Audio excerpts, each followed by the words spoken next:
Now, Tanaka Minister, thanks for your time.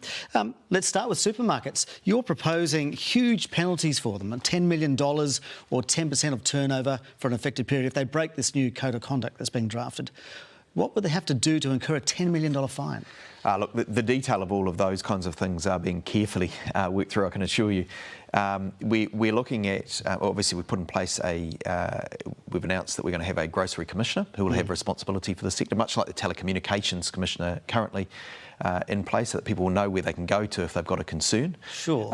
And we want to make sure that there's a robust regime in place. In the UK, they have turnover-based penalties, and we think that's well worth digging into. Right, OK, so you're not committing to that? I mean, that's what you're proposing in your cabinet document. We certainly, it's there for a reason. We are digging into which particular payment will be the appropriate one, what kinds of breaches.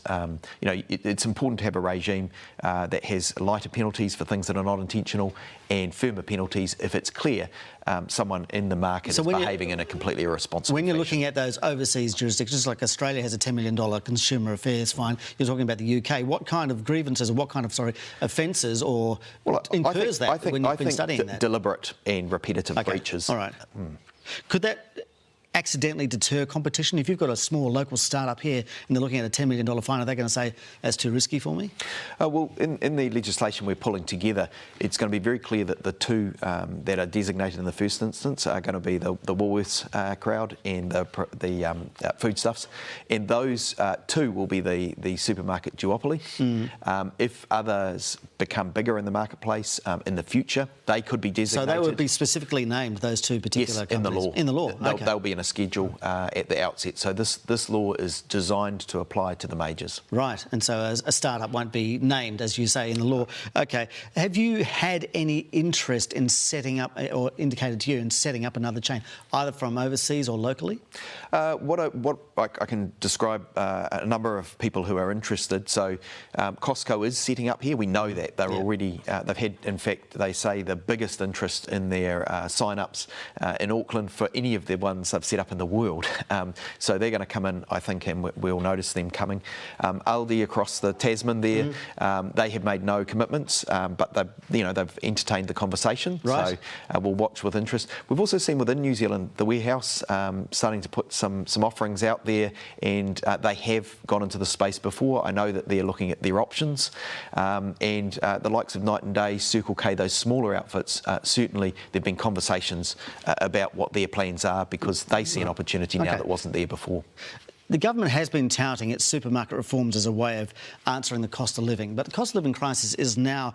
Is it a bit misleading to say that you are using supermarkets as a weapon to tackle cost of living crisis, which is happening right now? Because these reforms won't take... Well, will take many years. We're not saying that this is going to fix the cost of living overnight. That pressure is on New Zealanders from the global inflationary environment and the fuel area. There's a wide range of things. We put forward our cost of living package in the budget, the 1st of April changes for students, for pensioners and so forth. But I did see the Prime Minister saying that the supermarket reforms would help it. This is part of it. But there's a wide range of things we're doing to help ease the burden, the pressures on Kiwi families. How will it actually bring down the shopping bill? One of the things we've observed already, interestingly, is that the supermarkets have signed up to a whole lot of things they didn't sign up to before, and with the market studies going on, they've voluntarily started to get rid of the restrictive covenants that were blocking competition. They've signed up to price rollbacks. Now, those are short term. We're interested in fixing this longer term, but they have signed up to them. They've signed up to a grocery commissioner, a watchdog. OK, so the pressure is on. The pressure is on them, and so that is having an effect already. Okay. But actually, they're still, the analysis says they're making $1 million a day in super profits every single day. That's the most conservative estimate the Commerce Commission put out there, $365 million a year in super profits, beyond what you'd normally expect. So there's plenty of room for improvement. All right, let's talk about another area that you're responsible. This is buy now, pay later. It's taken off in the last couple of years. But budget advisors have told me that people are choosing between putting Kai on the table or making their buy now, pay later commitments. Are you addressing that? It is something that I'm hoping to make announcements on in the next month or two. We've consulted on it, and we've got strong feedback from the public. Buy now, pay later, I understand the Australians have taken a decision that they are going to regulate it as as a credit contract, and that's the question in front of us. What kind of regulation is appropriate around this? You are exactly right. It has taken off, and it's challenging the other credit cards, right? So it's got an innovative place in the market. It's putting some competition out there, but actually, if it's causing harm, it may too need more robust oversight. MB did, do consultation on this last year in December. You said earlier this month you'd be taking it to Cabinet in July. Are you taking it to Cabinet in July, and what are you recommending? As I say, I'm hoping to make announcements in the coming period, and we're not far away from Would you be incorporating it into the new CCCFA, the Credit Consumer Finance Act? That's certainly one of the leading options. Because they say, because it seems to be a loophole at the moment in the current credit laws for these organisations. They don't have to do anything in terms of addressing whether I can afford what I'm signing up for. Yeah, and let's remember that a lot of these are quite small purchases in the first instance. I think where it gets concerning is where people, for example, take out several of these cards or they start to build up the amounts quickly. And so those are exactly the problems we're working through, because what we want to do is make sure we have a robust response that doesn't have loopholes. Yeah, so what about, could you restrict what people are putting on these buy now, pay laters? Like a liquor store recently, or that was an example of where they were offering liquor on an afterpay or a buy now, pay later scheme. Yes. I mean, is that acceptable? Yeah, some in the market are saying that's completely unacceptable. And I said at the time, this does nothing to buy social licence for these products. And I'm very glad that particular store said they're going to take another look at that, because I'm very uncomfortable with that kind of thing. Okay, could that be? Could you suggest a range of products and services which are not going to be allowed to be part of this? I think we need to be very careful how we do it. Credit cards, for example, at the moment can be used for exactly this purpose, and they have quite high interest rates on them, credit cards. I think we need to be thoughtful, and we need to get this right.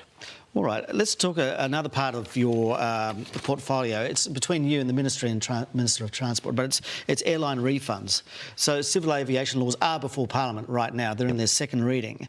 But there's no change on making airlines refund tickets for all cancellations within that legislation. Why not? It's a matter of striking a balance. Obviously, there's commercial contracts. If you put certain commercial obligations on a company, that'll increase prices overall. Right? So there's a balance being struck there. That, as you say, strictly sits in the Minister of Transport's bailiwick, but I'm very interested in it. We've seen through the COVID period a whole lot of people who faced a situation where they lost their flight opportunities, and we put up a scheme where $500 million has been refunded or sits there in credit for Kiwi consumers. Really proud of that. It was before my time, but I think we did the right thing there.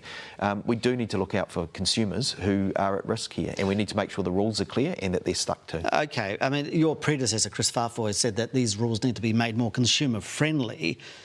I mean, surely this is one way to do it. And the reason I say that is that because in the EU and the US, you can get a refund for no matter what the cancellation is.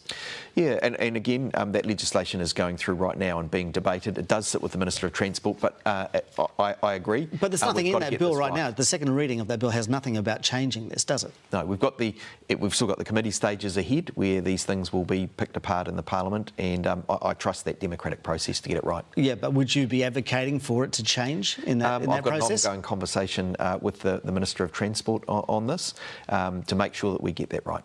Because a lot of Kiwis have had a lot of disruption over the last 2.5 years, and it's ongoing right now, especially with weather-related events. We're seeing so-called climate change events. They are climate change events disrupting everybody, and yet, people have no recourse in terms of funds, refunds. There are certainly rules around this. The conditions on the tickets have to be clear. We have seen the airlines, Air New Zealand and so on, step up, do the refunds and so on where it's appropriate. So they don't do refunds for weather cancellations. They provide credits or a refund if you pay for a refundable ticket. Correct, and I think that's why we're having a look at it, and we need to make sure we get it right. It does strictly sit with the Minister of Transport. I'll come back to that. Okay. But I think we do need to be really careful around this, and consumers need to be really careful to be sure exactly what they've signed up for. All right. One of your other portfolios is digital economy, and this is a big opportunity for New Zealand. In 2020, the digital technology sector contributed $7.4 billion to the economy. in the last budget, you just got $20 million over 4 years to help grow the economy. Is that enough? Look, I think one of the really important things that's under development is the digital ITP, the Industry Transformation Plan, much closer working relationship with industry to set out priorities. Industry will be really clear, certainly in my visits with them over recent years, skills, availability of skills, accessibility of skills is their first priority. So, you know, the changes we've made in immigration to have a clear pathway for senior talent to come into New Zealand, to coach and support the development of talent in New Zealand, the changes that are being made around how we train our young people and retraining opportunities, those are the critical things. But the work that we've done in the budget, I would say, is also very important. The support for software as a service that's gone in, that's part of that 20 million you mentioned, and the New Zealand story, telling our story overseas to attract capital. We've gone and worked with the industry and their priorities. Are you doing enough though? And I'm going to bring in the tourism analogy here. I mean, the tourism, to get it back on its feet, has a $200 million reset plan, and earlier this year, your colleague Stuart Nash announced $49 million of that just for South Island businesses to get back on their feet.